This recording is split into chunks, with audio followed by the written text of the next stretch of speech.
There's a whole lot of buzzwords flying around these days that we all pretend to understand, but we really don't. And that's great for government and the private sector because it means that they can use them in speeches and in brochures and entire policies without anyone calling bullshit. Have you heard of green bonds? What about sustainable finance? Natural capital? Nature-based solutions? Blue economy? These are terms that might kind of almost make sense if you work on Wall Street or in the finance sector.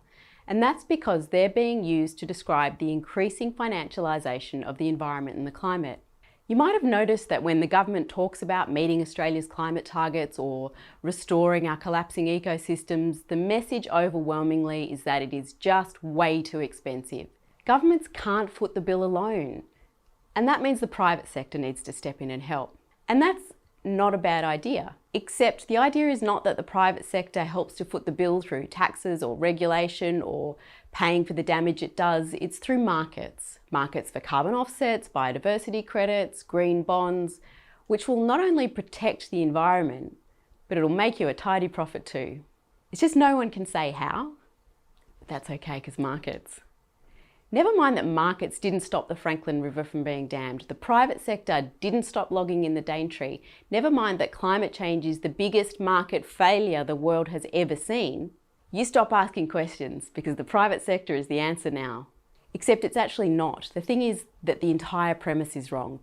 The environment is what economists call a public good. Just because someone started calling it natural capital doesn't mean you can treat it like capital. Any textbook will tell you that you just can't jam public goods into market theory.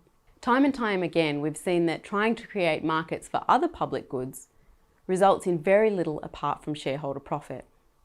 Privatising public goods like healthcare, disability services, utilities and childcare have been devastating failures for some of the most precious and most vulnerable members of our community. So how will our ecosystems fare if their care is left to market forces?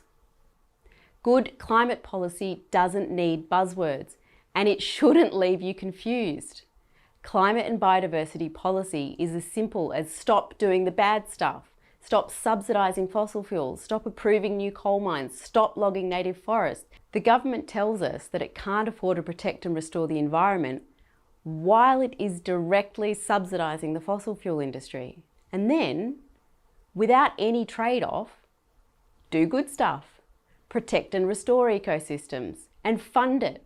The Australian government arbitrarily allocates over 2% of Australia's GDP to defence spending, to security, even though climate change is the biggest national security threat we will ever face. And the private sector should pay to protect the environment, but not through lucrative voluntary markets that they've designed themselves. Thanks for watching.